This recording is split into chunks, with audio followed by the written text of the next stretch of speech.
Hello, hello tout le monde, j'espère que vous allez bien et bienvenue dans cette petite vidéo du vendredi. On va parler de Bitcoin et d'Ethereum et on va pas parler du reste, même si on a un truc qui se met en place sur Ethereum, sur BTC. Du coup, on pourrait peut-être avoir quelques semaines en fait de répit sur les alts où on va avoir quelque chose de, on va avoir une espèce de, enfin de bounce. Je dis pas qu'on va directement aller pumper, mais je pense qu'on pourrait avoir un répit et avoir des petits pumps à gauche, à droite. Sans pour autant que ce soit énorme, mais ça resterait positif. Et on va prendre l'exemple d'AV pour montrer un peu ce à quoi on pourrait s'attendre. Mais d'un point de vue long terme, je pense qu'on reste toujours quelque chose sur quelque chose de moyen. Bref, Bitcoin, alors dans la vidéo de lundi, on était ici, j'avais dit si on récupère le niveau, on pourrait aller... Enfin, j'avais parlé de ce niveau ici, on peut... Enfin, allez, je vais parler davantage de ce niveau-là. On était directement cherché, on a retracé et maintenant on est à nouveau au-dessus. Donc mon avis personnel c'est que on va continuer à monter. Après c'est juste un avis personnel. La vérité c'est que c'est compliqué de vraiment de dire voilà on va monter ou on va descendre. On est vraiment au sein d'une espèce de consolidation et on a une contraction au niveau des prix, donc j'ai pas grand chose à dire. Mon avis personnel ça reste toujours que voilà on peut les chercher ici et là, et que si on arrive en fin de semaine à terminer dans le vert, on pourrait aller chercher les 52. Bref, on n'est pas encore là, et tout ça, ça se base sur pas grand chose finalement, vu que techniquement on est toujours entre deux niveaux et que ça fait déjà des semaines où il se passe pas grand chose. Donc voilà, j'ai pas grand chose à dire en dehors de ça. C'était l'analyse de BTC sur la plateforme de notre chat sponsor PrimeXBT. N'hésitez pas à checker le lien qu'il y a dans la description. D'un point de vue weekly, j'ai pas grand chose à dire non plus. On est toujours entre. Enfin voilà, on a passé 3 semaines ici et depuis le début de l'année entre les 44 et les 36 000. La seule chose qui est positive, c'est qu'on est toujours plus ou moins au sein de cette consolidation / contraction des prix dont j'ai parlé déjà depuis un certain temps, où éventuellement on est en train de former une espèce de triangle ascendant qu'on pourrait finir par casser et continuer à monter.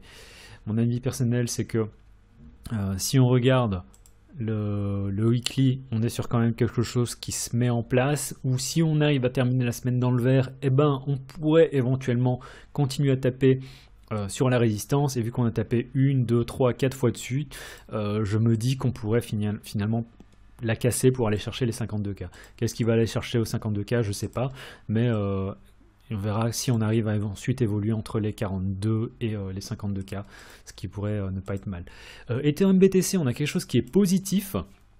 Et là, vraiment, je sais que j'ai pas mal chié sur Ethereum contre BTC, donc là, je vais changer mon fusil d'épaule et je vais dire que on tient toujours une structure de marché qui est haussière. Ceci dit, on est toujours sous cette résistance ici. Et mon avis, c'est que si on regarde, on a cette oblique qu'on arrive maintenant tout doucement à casser. Alors, on est en délit. C'est pas pour autant dire qu'on va directement aller sur la lune, mais mon avis personnel, c'est que maintenant on rentre dans un nouveau scénario dans lequel en fait on va tout simplement ranger entre ces deux bornes. Est-ce que c'est pour ça que je suis acheteur ici? Non, je suis pas encore super excité, d'autant plus que je pense qu'on peut revenir chercher plus bas.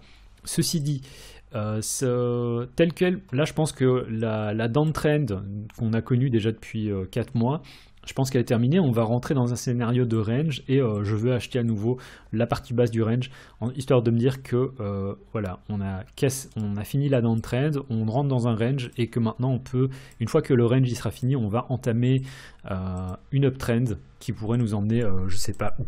Mais du coup, voilà, Ethereum contre BTC, on a quelque chose qui est pas mal, et vu que Ethereum contre BTC est pas mal, ben je commence à me dire que sur les alts, on pourrait avoir quelque chose qui est pas inintéressant. Ceci dit, Ethereum contre BTC, on est toujours dans un scénario de range, comme j'ai dit, et tous les pumps qu'on pourrait avoir, en fait, il faudra faire gaffe parce qu'il n'est pas impossible qu'on retrace aussi de manière assez conséquente. Ethereum contre USD, j'ai pas grand chose à dire. Alors on a Ethereum qui surperforme, hein, c'est-à-dire que cette semaine Ethereum a surperformé BTC, pas de grand chose, de 5-6%, mais c'est quand même quelque chose, sachant que voilà, BTC est passé de 38 000, enfin 37-38 000 à 40 000, donc c'est positif, une surperformance. Et à ce niveau-là, bon, on est toujours entre deux niveaux, donc techniquement j'ai pas grand chose à dire, mais si BTC commence à monter et que BTC est positif, Ethereum contre USD sera positif également, il n'y a pas photo là-dessus. Après on est toujours entre deux bornes et je pense qu'on peut toujours venir chercher éventuellement les 2006 avant de venir taper cette oblique et de la casser. Je suis toujours aussi positif là-dessus, donc on verra si j'ai raison ou pas. En attendant, la seule chose que je peux vous proposer, enfin j'ai aucun trade à vous proposer, La seule chose que moi je fais en ce moment, vraiment, c'est lorsqu'on a des retraces, bah, j'achète et je vends pour les quelques pourcents sur lesquels on monte. C'est-à-dire que j'avais pris une position et là j'ai fait 7%, j'ai revendu une partie de la position et là le reste je garde en me disant je peux aller chercher les 45 voire les 52. J'ai pas grand chose à dire en dehors de ça. Et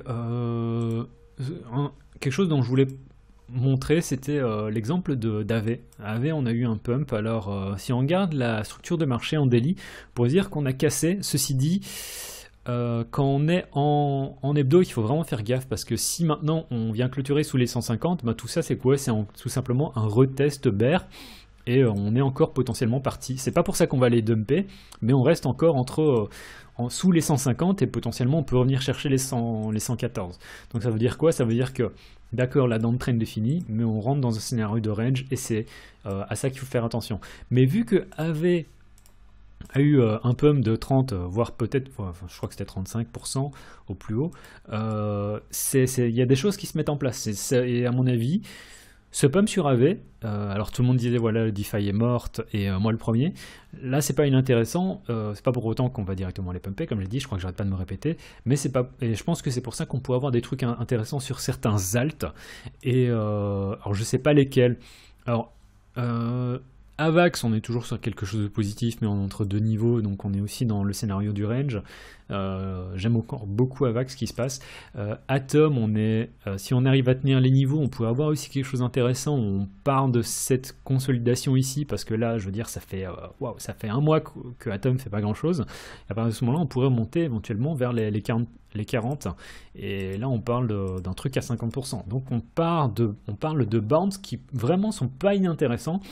Notamment sur Atom. En dehors de ça, j'ai pas trop regardé la liste, donc j'ai pas grand chose à vous dire, mais moi personnellement je surveille Atom et j'ai un peu aussi envie de voir comment est-ce que Atom contre BTC va performer. Donc tenez les choses, regardez les trucs du coin de l'œil. Je pense que Atom c'est aussi un projet qui est solide et sur lequel on peut acheter spot. Et le stop, bah, c'est bien parce qu'il est bien défini, il se situe ici en dessous. Alors je sais que ça fait assez loin, cette mèche à 21, mais ça reste un bon stop à avoir si jamais vous êtes en position. Donc en dehors de ça, j'ai pas grand chose à dire. Je peux parler vite fait de Luna. Bon, je l'ai pas ici. Luna, pour ceux qui se souviennent, dans la vidéo de lundi, j'ai parlé de ce pari entre des millionnaires qui se disent ouais, quelle sera la valuation de Luna. Alors je sais pas si ça va se passer comme ça, hein, c'est un truc que j'ai dessiné à Guy, qui se disait ouais, est-ce que Luna sera au-dessus des 88 $ à la date du 13 mars. Là, bah, j'en sais encore rien, on verra l'année prochaine, c'est intéressant, mais en attendant, voilà, il y a 22 millions qui sont dans l'escroc. Et enfin, ils ont changé, c'est plus un seul gars qui est derrière, c'est maintenant 3 personnes, mais ça c'est des détails techniques, on s'en fiche.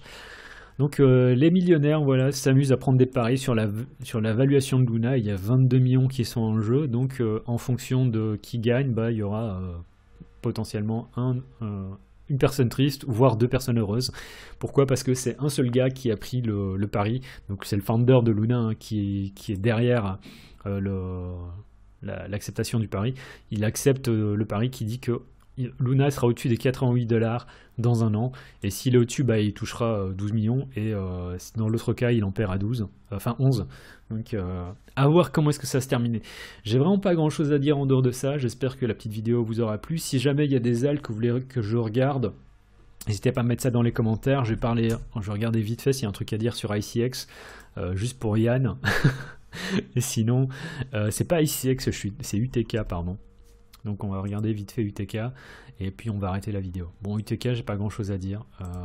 D'un point de vue weekly, on est sous les 25, donc on peut toujours venir chercher les 18. Ouais, on est vraiment sur quelque chose de très très serré. Hein. Si tu regardes on est au sein d'une consolidation déjà depuis entre ces deux niveaux ici. Donc UTK compliqué, et si on vient casser ici en dessous, je me dis qu'on peut aller chercher à nouveau les 18, ce qui est toujours l'endroit où est-ce que tu voudrais éventuellement acheter pour jouer le range. Voilà, c'est tout pour la vidéo d'aujourd'hui, c'était Graph, en espérant que vous ayez apprécié le contenu. N'hésitez pas à mettre un pouce en l'air, tout ça, tchuss.